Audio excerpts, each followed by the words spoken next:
So we are here for some women's sports report here in the NCAA.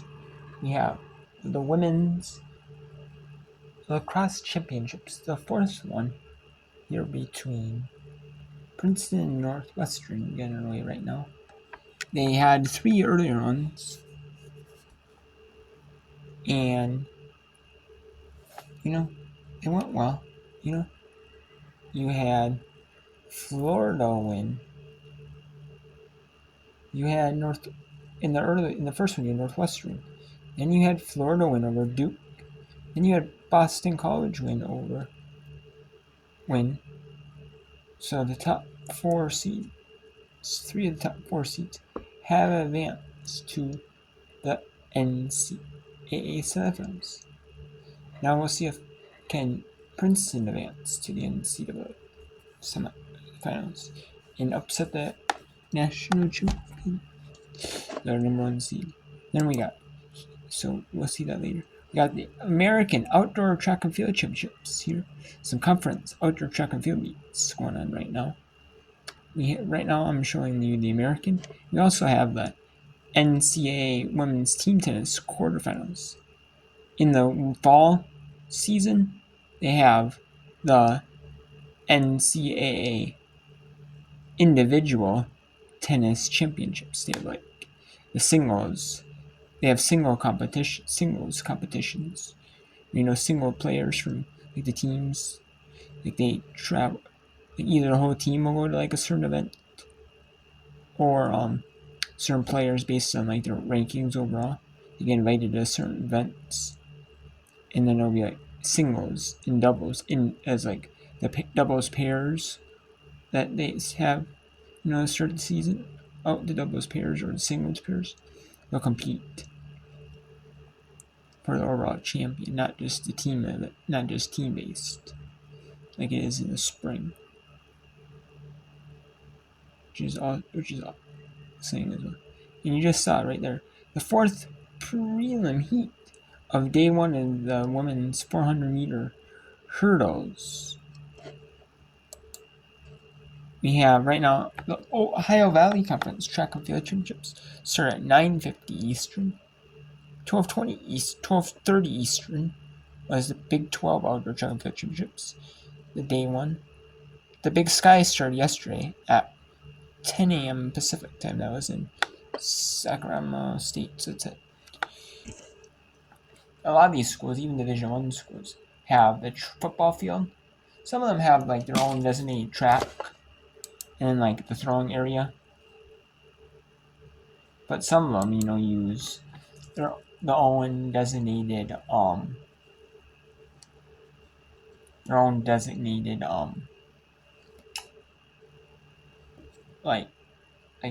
track and field within the field for field events. Some the grass. Some have their own. Some just use the football field. Some schools do. So it just depends. High school does. A lot of high schools use the football field. At least mine would. A lot of high schools would. And even some Division I schools do. And then we have this in the Division I tennis championships, men's and women's tennis championships, hosted by Baylor University in Waco. Baylor, we had 2 already matches got finished. We had the number 1 team, Georgia. They defeated Duke. Duke won the doubles point, but then Georgia won. Then we had a closer one between North Carolina and LSU.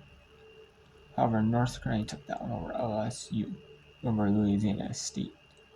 We have here Texas A&M University against the University of Tennessee at Knoxville. So we have a tight game here, match here. They're scheduled for 3 hours long. Usually about an hour for the doubles matches and 2 hours for the singles. And then college tennis in the team event, the doubles are 1 set. There are 6 players that you can have play matches, 6 courts. They all play at the same time for singles. And then for doubles, it's 3 courts, 1 set. It's only 1 set. In regular tennis, it's best 2 out of 3 sets. In singles, and that's like it is in the pros.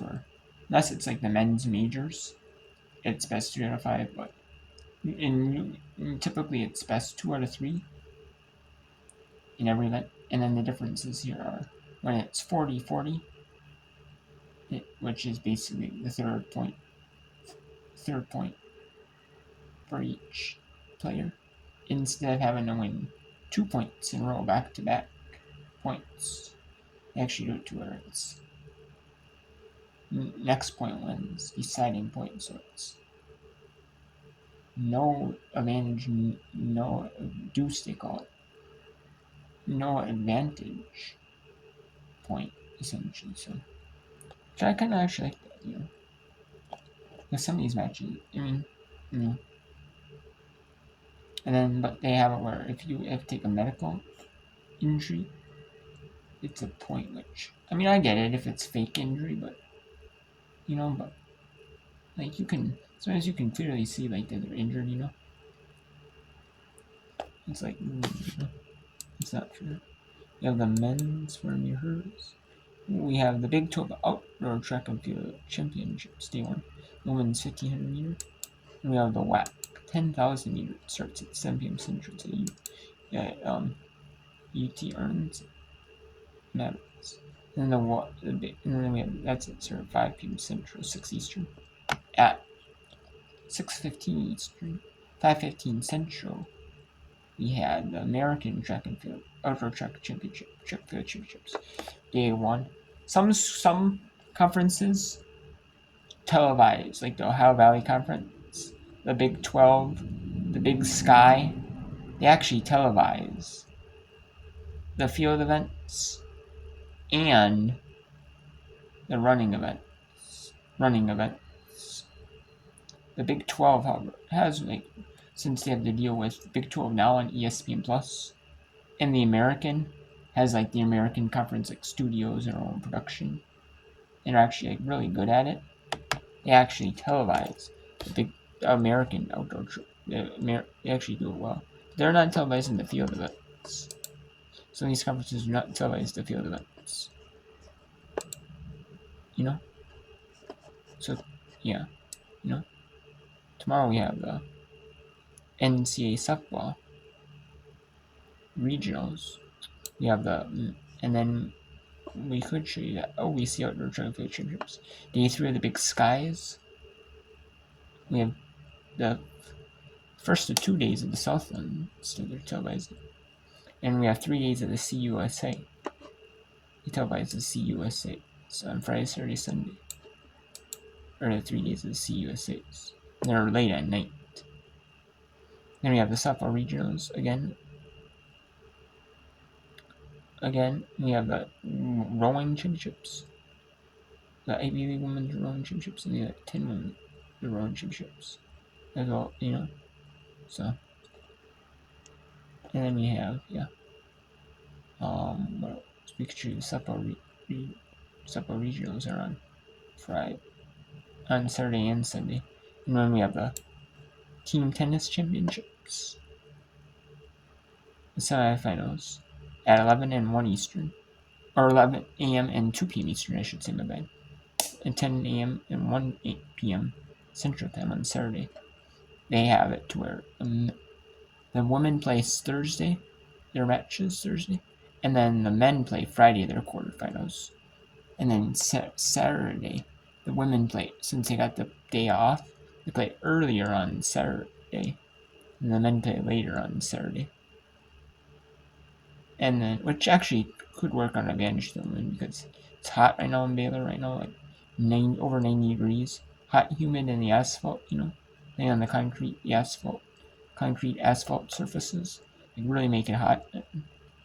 So, then we have the MIAC. The final day of the MIAC Outdoor Track and Field Championships. In the final, we have actually day 4 of the Big Sky Outdoor Track and Field Championships.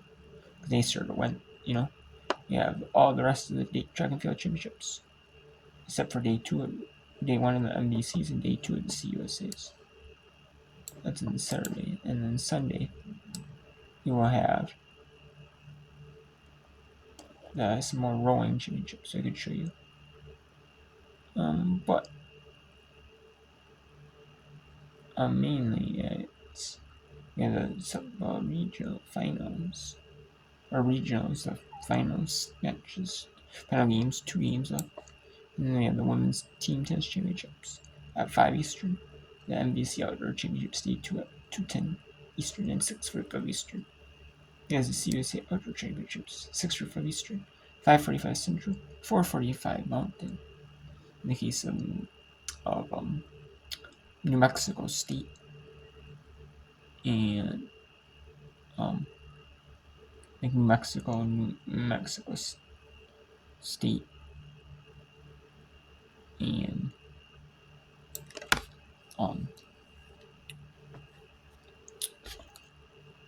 Utah. They're Mountain Time. So yeah. So let's go to Big 12 women. Let's go to Big 12s here. I don't know if I'll be able to show you everything on Friday and Saturday, Sunday though. I don't know if I will, since the softball regionals are on TV. So not every game is, but some games are. So I want to, they're on all the networks, the conference networks, AC Network, SC Network, ESPN has, ESPN, ESPN2, ESPNU. Yeah. But it depends on the game 6s, but they'll be on all day Saturday if there's only one game 6 on ESPN. And they'll be on, and then Saturday they'll be on Sunday. They'll be on after 5 Eastern because of the NCAA from men's lacrosse championships running to quarterfinals Saturday, Sunday. So they'll be on all day after that. All day Sunday they'll be on the AC Network, SC Network, and then AC Network will have some after baseball on Saturday, and SC Network will after baseball if there's some late night action. Featuring one game featuring SC team. And it doesn't matter if it's at home or away. They're going to show it. They're going to show it. They will. So that'll be after the SEC Outdoor Track and Field Championships. The final day live, and it'll be like the track events. They're going to show you. So yeah, let's go to the NCAA Women's Tennis Championships. It's the Cracked Rackets cross-court cast. They show that one with the teams like the SEC, the ACC, Big 12, like some of these conferences, that they have that they feature, especially the ones that ESPN really has all access of, exclusive access to the streaming. And they actually have they've actually made either the conference themselves or the school, schools themselves, Again, it might be a conference where I think put big initiatives in tennis, showcasing tennis, and they have the Cracked Rackets casts, the announcers, for men's and women's tennis. So so they have the Cracked Rackets announcers. As you see there, the rackets are cracked. They're broken. That's to implicate the Cracked Rackets. Rackets. I wonder what they're gonna do for the championship. They might just have it the same feed though. They might. Honestly, because they're doing it on tape delay. Though. Which usually I've never seen them air the NCAA tennis championships. Now ESPN is actually becoming more better at this. There are even some of this stuff that they would only some of these events. They would only televise live. Some of these events you see men's hockey, like women's hockey, see them televised like the finals or live at least, or some things you see the finals live on TV, like water polo, you see men's volleyball, you see the outdoor track and field championships. You see like the volleyball after the round of 16. You see onward on TV. The first rounds you don't see on TV televised much, but I'm sure in the future you'll see the first two rounds televised on TV. I mean, it just overlaps with, if it overlaps with like football. Maybe on like ESPN you won't see them, ESPN2, ESPN, the conference networks. You will so. You'll see that, and you'll see it on yeah, eventually you might see women's soccer. You see like women's soccer or men's soccer. You see like men's water polo televised live. Some of these main events you don't see televised live, like fencing. You don't see fencing live. You see like the Division 2 and 3 in FCS football championships. Some of the games. But even the final, at least you see live. In Division 2, Division 3 men's basketball championships. You don't see them on TV. Or you see them on tape delay. Or see Division 2 live, but you don't see it's an ESPN thing though. But their thing they have to do is for their part. They don't air like live, they air tape delay, even that. So yeah, and then they're all the stuff they at least air, they are on tape delay. No. Before, like, you never seen like the tennis championships, team championships. ESPN never had the rights to them. I think they had like it with like Tennis Channel.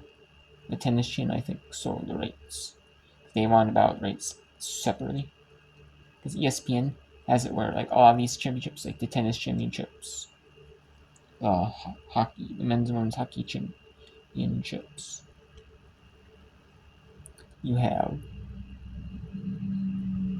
the softball, the baseball. You have men's volleyball, indoor, outdoor track and field. You have like gymnastics. You have, like I said, softball, baseball. What else am I missing? The cross country, men's water polo, women's water polo, soccer, tennis. All of these are combined in a one package deal. Football isn't. FBS football isn't. Maybe FCS football might be sold separately. I could see that though. Being sold separately. Or they might just like throw it in here, throw in the bundle. But then it makes the bundle more valuable, Like I know men's basketball sold separately. For a while, those are kind of like regionalized. That's like still with like CBS and Turner Sports. And then that women's now. I think they sold that with like then when it was regionalized with the this. And now I think it's sold separately because it's more valuable, You're trying to make it more valuable on its own.